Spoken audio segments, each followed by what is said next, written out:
আসসালামু আলাইকুম।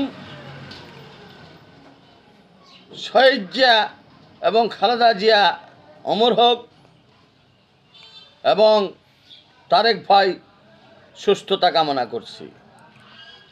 সম্মানিত এই চরপেশন উপজেলাবাসী, আপনারা জানেন স্বৈরাচার আওয়ামী লীগ 18 বছরে বাংলাদেশের পরিচালনা করেছেন, অকাল দুর্নীতি করেছেন, চাঁদাবাজি করেছেন, মানুষ খুন করেছেন। আজকেই এই বাংলাদেশের ছাত্র নেতারা আন্দোলন করে বাংলাদেশকে সুন্দর গণতান্ত্রিক উপহার দিয়েছেন। এই উপহারের জন্য ডাক্তার ইউনূসকে বসিয়েছেন এবং উপদেষ্টারা যারা আছেন তারা এখন সুন্দরভাবে 12 জানুয়ারি ফেব্রুয়ারিতে নির্বাচন দিচ্ছেন।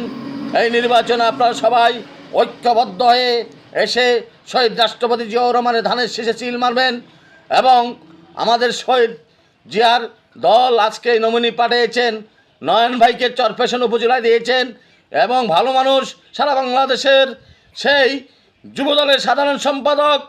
এই জন্য আমি চরপেশনের পক্ষ থেকে, ভুইয়ারের পক্ষ থেকে লাল গোলাপ শুভেচ্ছা জানাই এবং আন্তরিকভাবে স্বাগতম জানাই। এই এমন একজন নেতা পেয়েছি আমরা, তাকে যদি আমরা এমপি বানাতে পারি এই চরপেশনের আনাচে কানাচে উন্নয়নের ছোঁয়া হয়ে যাবে এবং তাকে এমপি বানিয়ে আমরা সংসদে পাঠাবো এবং সংসদে কথা বলবে আমাদের উন্নয়নের জন্য, আজকে সাধারণ মানুষের জন্য। এবং পাশাপাশি আপনারা চরপেশন উপজেলায় আবারও আপনাদেরকে রিকোয়েস্ট বলছি, আপনারা ধানের শীষে ভোট দেবেন, ধানের শীষকে জয়যুক্ত করবেন। খোদা হাফেজ।